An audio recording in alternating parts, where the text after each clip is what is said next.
नमस्कार, मैं हूं आपके साथ प्रदीप आजाद। राजस्थान की सियासत, राजस्थान की राजनीति और अक्सर इसी राजनीति पर उठते हैं कई सवाल।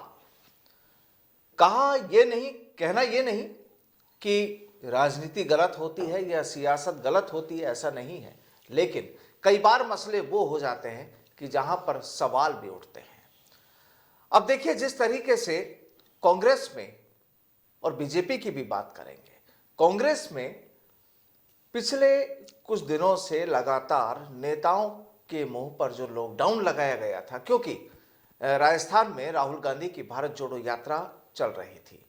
अब जब राहुल गांधी राजस्थान से विदा हो गए तो उसके बाद से लोग कहने लगे हैं कि हाँ, अब नेताओं के पेट में जो आफरा आ रहा था, जो उनकी जुबान अभी तक बंद थी, वो अब धीरे धीरे खुलना शुरू होगी।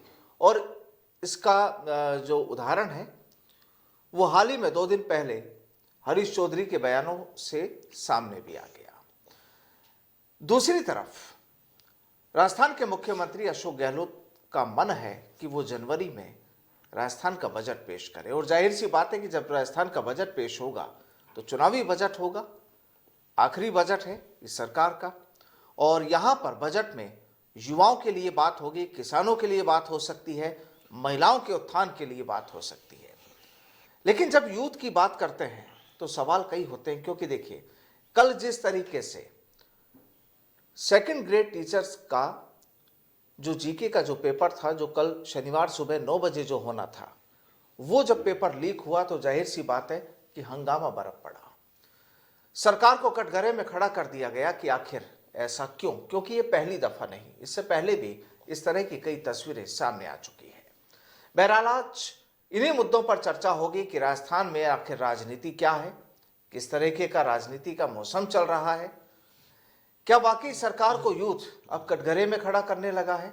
इन तमाम मुद्दों पर चर्चा होगी, और चर्चा के लिए आज हमारे साथ मौजूद हैं भरत बेनीवाल, जो लगातार यूथ के लिए, उनके अधिकारों के लिए संघर्ष करते रहे हैं।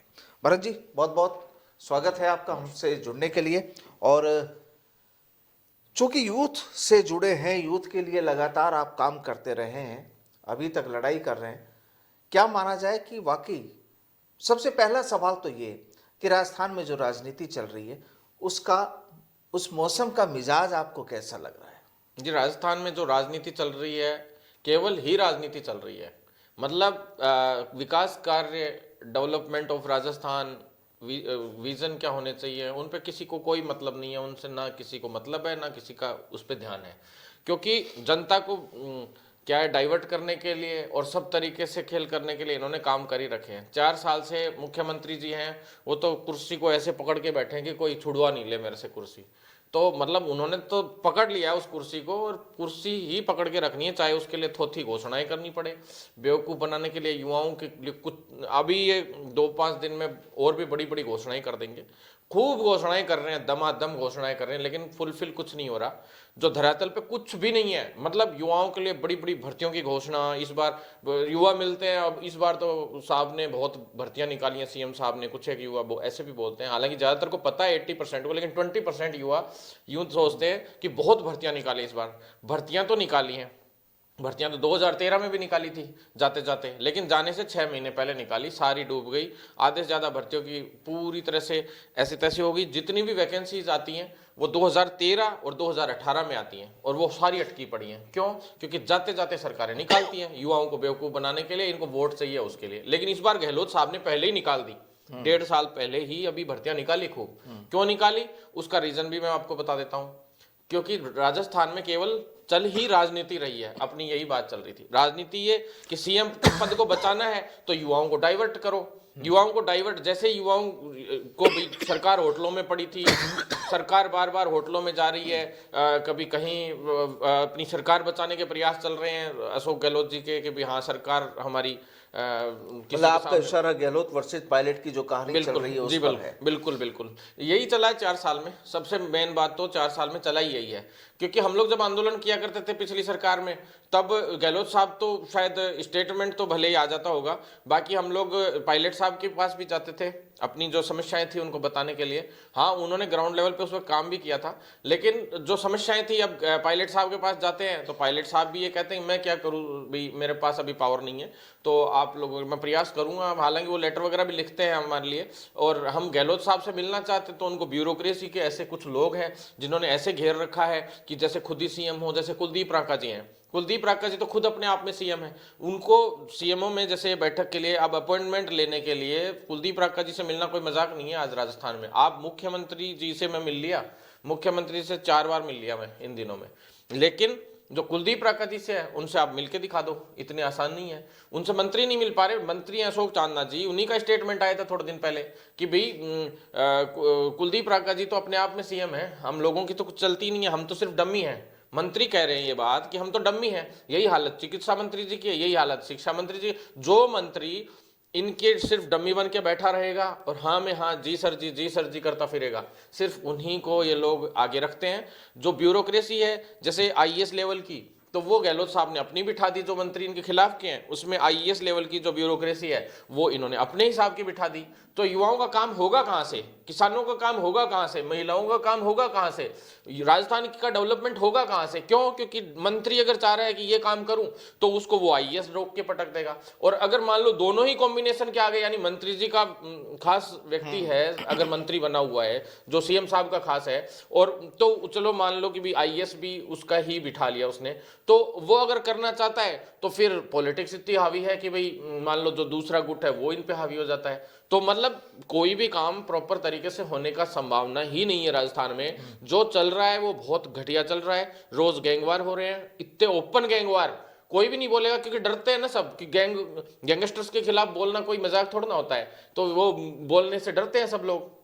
लेकिन हम तो ओपनली बोलते हैं भाई, जब यूपी में इतने बड़े स्टेप उठाए जा सकते हैं, अदर स्टेट्स में भी इस तरह के स्टेप्स उठाए जा सकते हैं, तो सीएम साहब को किसने रोका है? सीएम साहब क्या आप स्वयं डर रहे हैं या तो किसी से, या फिर मतलब आपको एक्शन लेना नहीं आता? मतलब इतना बड़ा दुर्भाग्य है राजस्थान का। रीट लेवल सेकंड का पेपर उस टाइम आउट हुआ था, अब उसके बाद एसआई की भर्ती हो गई, चाहे जयन भर्ती हो या अदर जितनी भी भर्तियां हुई, 8 पेपर अब तक लीक हो चुके हैं और ये 9वां पेपर लीक हुआ है। और जबकि एक बस की बस पकड़ी गई, मतलब रीट में तो ट्रक ने कहानी खराब कर दी और इसमें बस ने कहानी खराब कर दी। तो अब जो शिक्षक ग्रेड प्रथम वाले हैं वो बच्चे यूं कह रहे हैं कि हमें टेम्पो पे नजर रखनी है क्या? तो बोले ये हालात हैं, तो कहीं तो बस ले। लेकिन गहलोत साहब तो अब माना जा रहा है कि शायद हो सकता है कि जनवरी में अगले महीने बजट भी पेश करें और बजट में भी यूथ, महिला, किसान, इन तमाम लोगों पर उनका फोकस रहेगा, कहा तो ये जा रहा है। बिल्कुल रेवड़ियां बांटेंगे, 100% बांटेंगे, लेकिन वो रेवड़ियां भी मिलेंगी नहीं। गहलोत साहब की बांटी हुई रेवड़ी आज तक मिली नहीं है किसी को, जिस तरह से अभी तक मिल गई 4 साल में, वैसे ये मिल जाएगी। आप देख लीजिए गहलोत साहब ने कितनी भर्तियों की घोषणाएं कर दी, कितनी भर्तियां अभी चल रही हैं प्रक्रिया में, खूब भर्तियां चल रही हैं। मैं ये नहीं कहता भर्तियां नहीं निकली, भर्तियां निकली हैं खूब, लेकिन उन भर्तियों में से एक भी भर्ती में अब तक ज्वाइनिंग नहीं मिली। रीट लेवल फर्स्ट को जरूर मिली है बच्चों को, उन पे भी तलवार लटक रही है। उसमें क्या है, रीट लेवल सेकंड और फर्स्ट एक ही जगह से डील हुए थे पेपर, और एक ही ड्रॉवर से रीट लेवल सेकंड का तो पेपर चोरी हो गया था और फर्स्ट का नहीं हुआ। सरकार ने माना है कि रीट लेवल सेकंड का हो गया, रद्द भी कर दी उन्होंने भर्ती, और फर्स्ट का क्या है ये कह रहे हैं कि भी नहीं हुआ था। तो वो भी कोर्ट में चैलेंज हो रखा है, कोर्ट में एक बार भी इनका वकील नहीं आया उस मामले में, कभी भी इनका वकील ही नहीं आते और तारीख पड़ती है लंबी।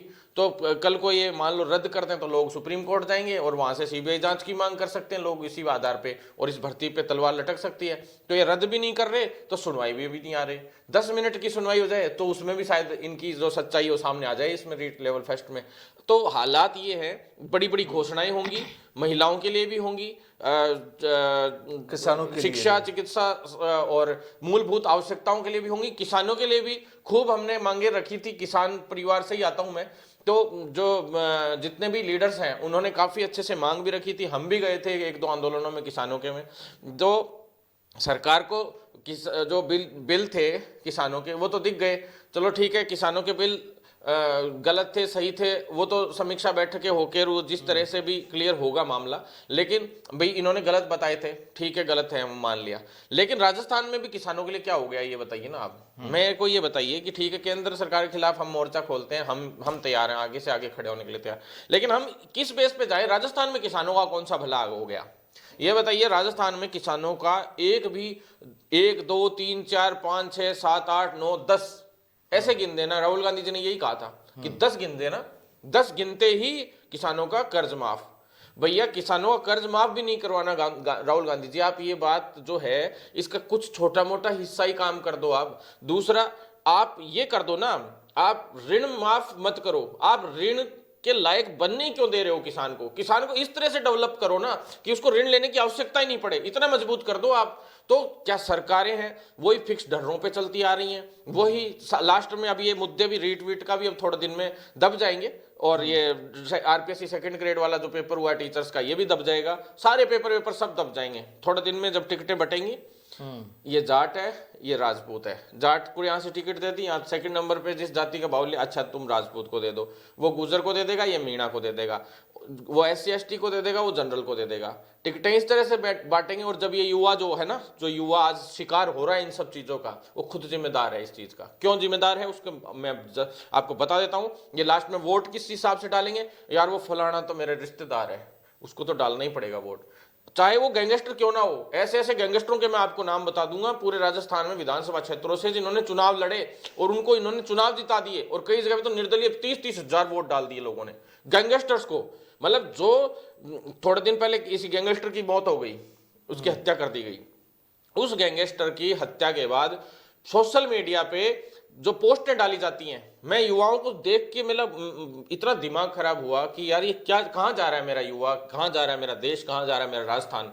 उसके लिए ये पोस्ट डाली जाती है, मिस यू फलाना भाई, मिस यू ये वो। मतलब किस तरह का यार, हम ऐसे लोगों को अपना आइडियल बना रहे हैं, मतलब युवा ऐसे लोगों को आइडियल बना रहा है। अरे अच्छा हुआ ना, एक वजह क्या है, क्यों? वजह इसलिए कि जो सरकार है इनकी कमियां हैं, क्योंकि सोशल मीडिया पे ऐसा व्यक्ति के साथ पक्ष में पोस्ट डालते हैं, उनके खिलाफ सख्त से सख्त कार्रवाई करो ना आप। चाहे जो लिख के डाल देते हैं लोग, ये भी लिख के डालेंगे कि फलानी जगह भी पेपर लीक हुआ, फलानी जगह भी पेपर लीक हुआ, लेकिन आज तक बताओ जो व्यक्ति पोस्ट डालता है उसको पकड़ो आप तुरंत और उसको पूछो कि बता कहां से पेपर आया था, कहां नहीं आया था। आईटी टीम कमजोर, खत्म, साइबर सेल को मजबूत करना पड़ेगा। एक तो सबसे बड़ी बात है, राजस्थान में एक साइबर थाना बना दिया आपने कमिश्नरेट में। रोज लोगों की बैंक डकैतियां होती हैं, रोज लोगों के साथ फ्रॉड होते हैं, चाहे जिसकी आइडिया हैक हो जाती हैं, सब कुछ होता है। आपने साइबर टीम एकदम खत्म करके छोड़ रखी है राजस्थान की। आप बताइए पूरा आजकल बैंक डकैतियां जो ओपन होती थी ना, जैसे बैंक में गए और वहां से लूट लाए, गन ऑनलाइन हो गया आजकल, तो ऑनलाइन है और उसको आप पकड़ भी नहीं पा रहे हो। मतलब ये बहुत बड़ा दुर्भाग्य है। तो इनको आईटी टीम जो है, साइबर टीम जो है पुलिस विभाग की, वो भी मजबूत करना बेहद जरूरी, मतलब जरूरी है ये चीज। अच्छा भरत जी, जिस तरीके से कल शनिवार को जो पेपर लीक हुआ, क्या मानते हैं कि जो तस्वीर रीट के दौरान हम लोगों के सामने आई थी, क्या कुछ ऐसा ही है इस बार भी?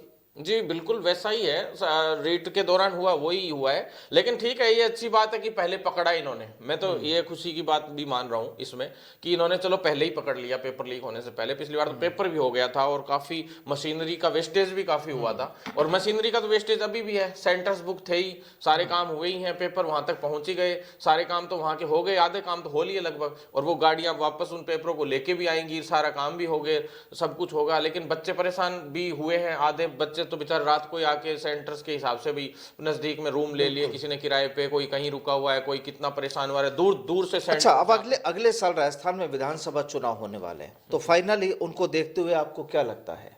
जी, जिस तरह से जो माहौल है उसको देखकर तो ये लग रहा है कि कांग्रेस इस बार, मेरे को लग रहा है कि भाई जो गहलोत सरकार है, मैं तो कांग्रेस के लिए तो नहीं कहता, मैं तो ये कहता हूं कि गहलोत सरकार जो है, भाई कोई भी पार्टी हो, उसका जिम्मेदारी जिसको व्यक्ति को दी जाती है वही जिम्मेदार होता है।